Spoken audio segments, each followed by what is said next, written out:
on prend encore un peu de recul et on se tourne vers nos experts. Donc, Paul No, vous êtes délégué à la communication dans l'association Négawatt. Et Yannick Régnier, responsable de projet au CLER, le réseau local pour la transition énergétique, inventeur du territoire énergie positive, du TEPOS.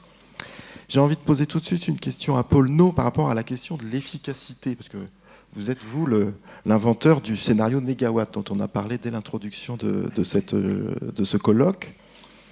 Quel jugement vous portez sur l'efficacité de ces années d'action, dont témoignent les cas notamment suisses et luxembourgeois?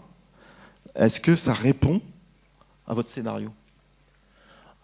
Alors, oui, alors je pourrais peut-être expliquer aussi le scénario Négawatt, mais ceci dit, je crois que ce qu'on constate à chaque fois que ça s'est développé, c'est qu'il y avait une volonté locale. Il y avait quelqu'un ou un groupe de personnes qui ont voulu faire quelque chose, et c'est comme ça que ça a avancé. Puis la deuxième chose que je retiens de tout ce qui a été présenté avant, c'est qu'à chaque fois, ça a été chercher à expliquer pour donner du sens. Donc ce qui a fait que ça a pu marcher, c'est ça. Parce que si je resitue maintenant l'association Négawatt, donc le terme négawatt, c'est sur le principe que l'énergie la moins polluante, mais c'est celle qui n'est pas consommée, qui n'a pas besoin d'être produite. Donc nous, on est parti de ce concept-là, et on l'a décliné avec 3 principes, qui sont les principes de sobriété énergétique, d'efficacité énergétique et de production donc d'énergie renouvelable.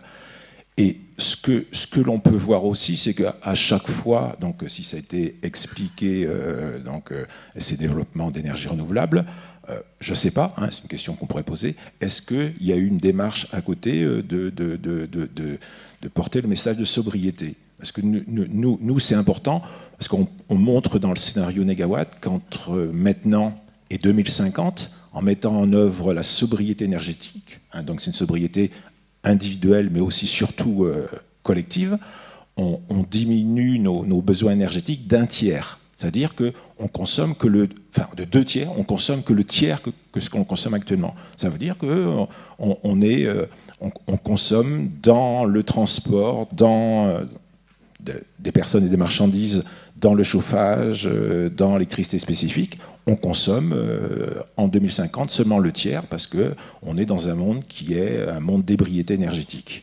Donc nous, on l'a montré à travers une approche, je pense, assez précise, assez lourde.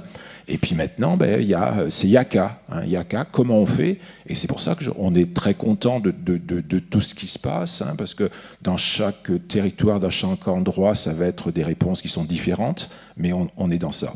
Et je rajouterais quand même quelque chose aussi qui est un message peut-être un peu plus moins positif, c'est que faut rappeler qu'on est dans une urgence extrême.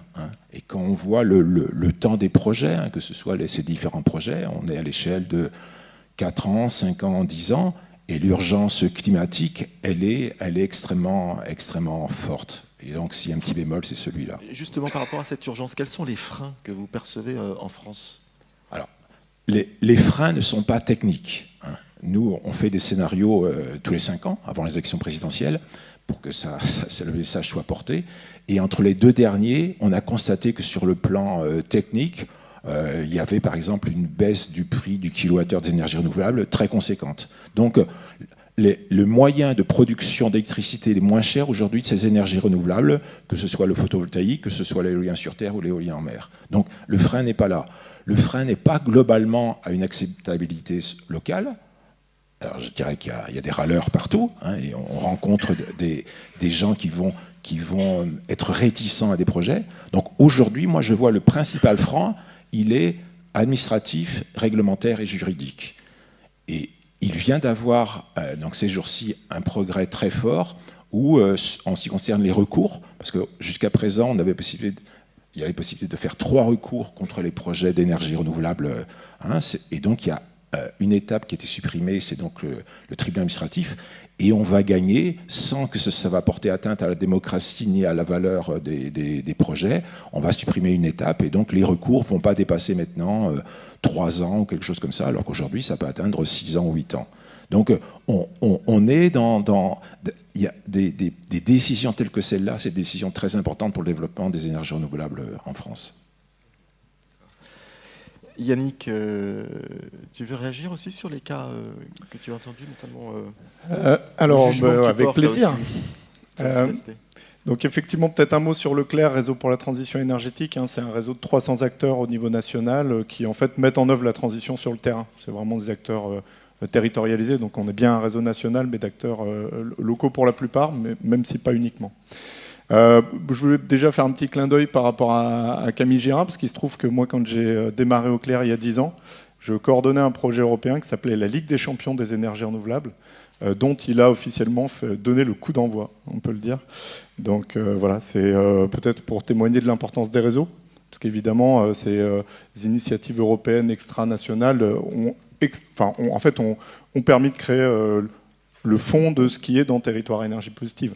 Nous, on avait posé le terme, qui d'un point de vue marketing est très fort, a bien marché, mais toute la matérialisation par l'exemple est venue de pays comme le Luxembourg, l'Allemagne, l'Autriche, l'Italie, etc. En France, on est un peu à la bourre, même si ça avance assez vite maintenant.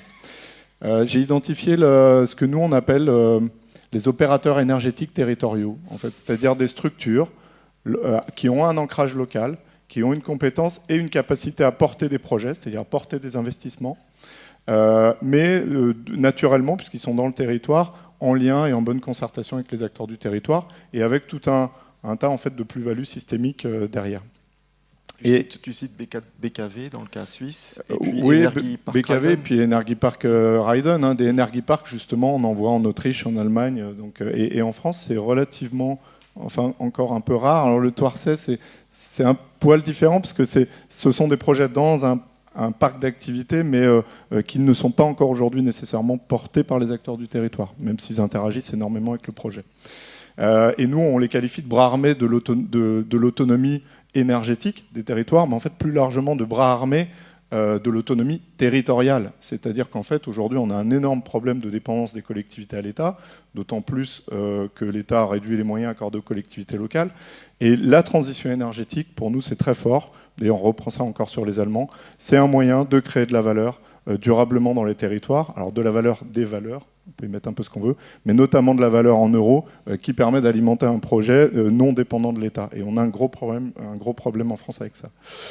J'entendais Isabelle Bernard qui parlait du fait qu'il faut investir dans les ressources humaines. Pour nous, c'est évidemment une certitude absolue. C'est que l'intelligence territoriale, c'est un investissement productif pour le territoire et non pas une dépense. À défaut d'intelligence territoriale, il n'y aura pas de création de valeur, qui d'ailleurs, c'est vrai qu'Aurélie n'a pas été là-dessus, mais le Thouarset commence à voir clairement le fait que la boucle en euros, c'est une boucle vertueuse, et qu'aujourd'hui, l'équipe, elle va pouvoir être maintenue dans le temps, à partir de bientôt, grâce aux retombées énergétiques. Et donc, il faut aller vers des écosystèmes coopératifs territoriaux, c'est mon dernier mot, et ça, on l'a beaucoup entendu sur les deux exemples aussi, qui ont été cités, c'est les acteurs économiques, les citoyens et les collectivités locales. Très bien, merci. Je crois qu'on est un peu... On va les remercier. Je ne sais pas très bien où on en est dans le timing, mais j'imagine qu'il faut qu'on passe aux questions de la salle. À nos...